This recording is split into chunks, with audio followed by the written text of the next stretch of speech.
สบายดีมื้อนี้ก็จะมารีวิวไอดีคือเก่าเนาะไอดีงามๆงบน้อยเนาะงบหลักแสนซื่อๆเนาะอย่าเอาไปเบิ่งตารางสกินปืนกันเลยเนาะ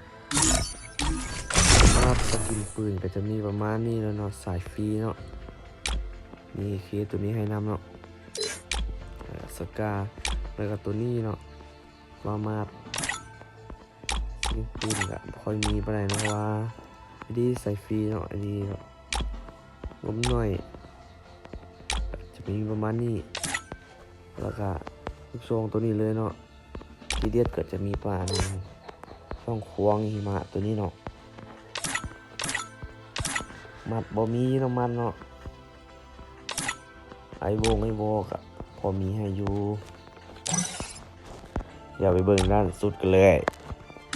สำหรับสุดก็จะมีประมาณนี้เลยเนาะนี่เลย